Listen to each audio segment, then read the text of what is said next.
Assalamualaikum warahmatullahi wabarakatuh. Saya Yadi Muhammad, driver online Depok.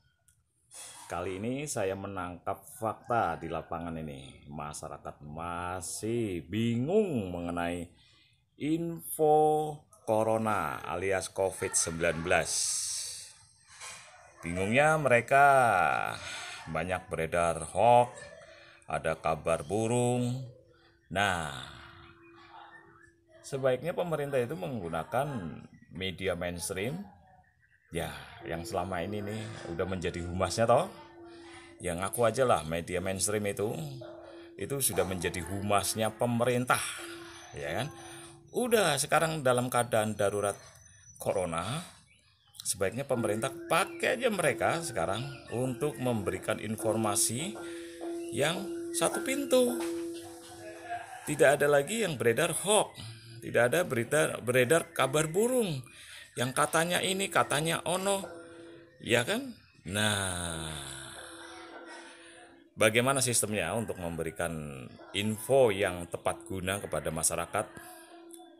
Ya, pemerintah cukup pakai satu pintu, misalnya atau juru bicara corona itu kan. Setiap saat, entah itu 1 jam sekali atau 2 jam sekali, memberikan informasi semua sekaitan dengan teknis persebaran kelibet persebaran corona, jumlah yang terpapar, jumlah yang meninggal, jumlah yang sembuh. Semua dipaparkan dalam satu pintu di media TV. Nah, jamnya bisa diambil tapi berkala. Misalkan kita sajikan di pukul 7 pagi. Nah, semua media televisi itu harus memaparkan, ikut menginfokan pukul 7, ya kan? Terus nanti berikutnya pukul 9 atau pukul 10. Nah, tergantung dari kebijakan pemerintah itu, 1 jam sekali, 2 jam sekali, atau 3 jam sekali. Yang penting saat info itu digaungkan, semua media televisi itu harus menyiarkan. Jangan diisi siaran-siaran yang nggak berguna itu, sinetron. Nah, apa itu? Sinetron nggak mendidik itu. Wah, apalagi drama Korea itu. Alah, udah. Ini lagi darurat corona, bro. Buang semua tuh sinetron yang nggak berguna itu. Buang semua drama Korea, ganti informasi mengenai COVID-19. Berguna, bro, ini bro. Lagi membangun ini, bro. Masyarakat ini lagi butuh informasi, bro. Jangan dicekokin tayangan yang enggak. Nah, kita kembali ke laptop. Nah, di situ pemerintah punya kok andil kok dalam memaksa, atau dalam tanda petik memaksa televisi untuk menyiarkan secara berkala dan serempak.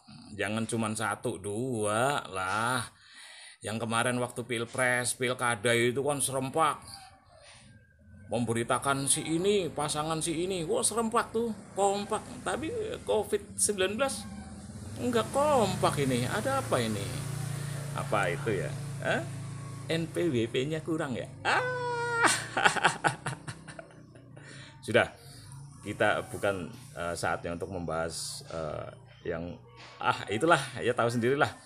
Oke, nah itu di situ pemerintah memberikan informasi yang benar, satu pintu pada jam yang sama, semua televisi secara berkala 1 jam sekali atau 2 jam sekali, itu akan lebih berguna. Karena kalau misalkan satu wilayah kayak DKI melakukan lockdown, itu insya Allah akan didengar di sekeliling DKI, bahkan sampai ke negeri Aceh, sampai negeri Papua.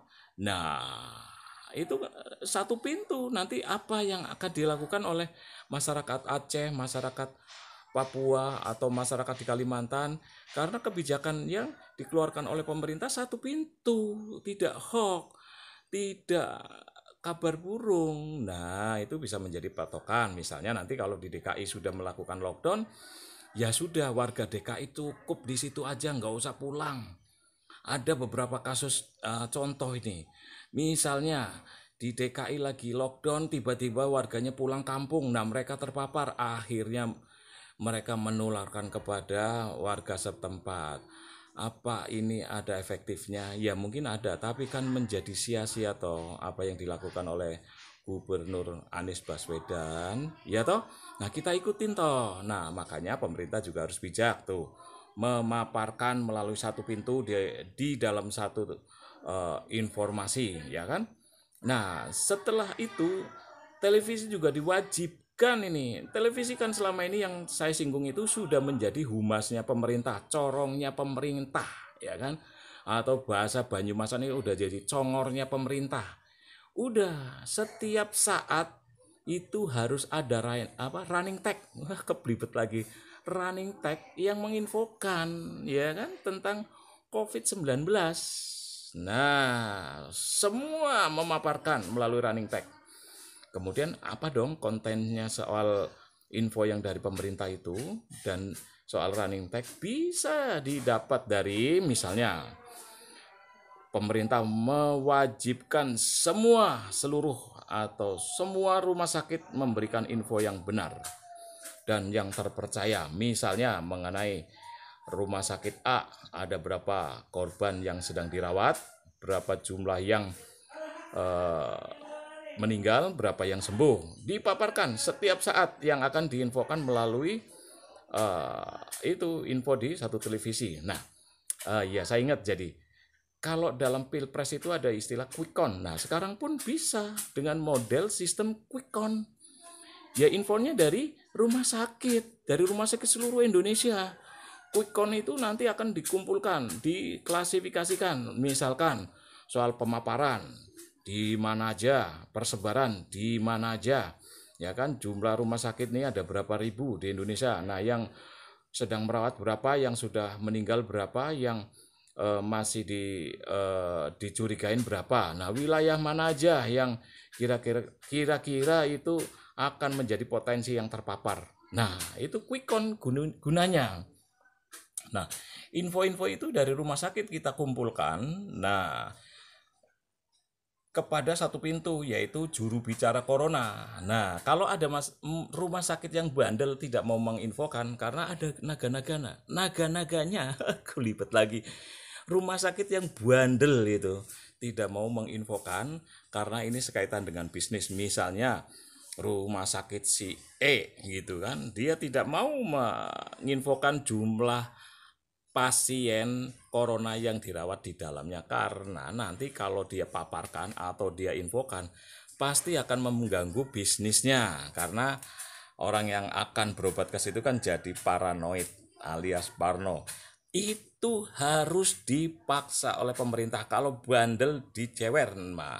Nah, makanya dalam sistem quick count ini kita juga ada Bawaslu yang mengawasi. Nah, yang mengawasi rumah sakit ini ya ada asosiasi toh, ada pemerintah, yaitu Menkes. Awasin aja mereka, kalau mereka bandel ya kita jewer atau kita kasih sanksi. Karena ini sekaitan dengan informasi yang sangat krusial ini loh. Krusial banget, Bro.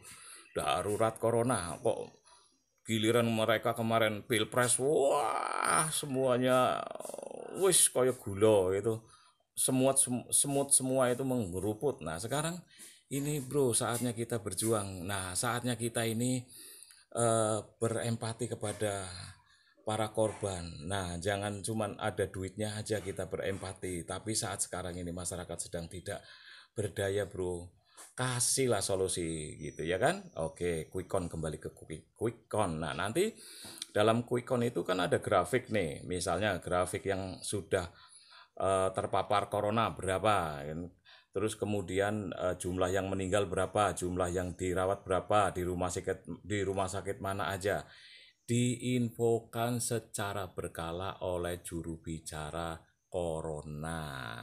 Nah insya Allah kalau infonya satu pintu dan dikelola dengan baik dan bijak, insya Allah masyarakat akan mendapatkan info yang benar, dan insya Allah mereka akan patuh.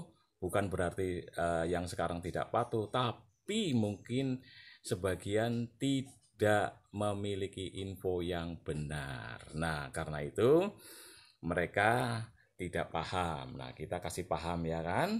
Oke, mungkin itu aja dari saya.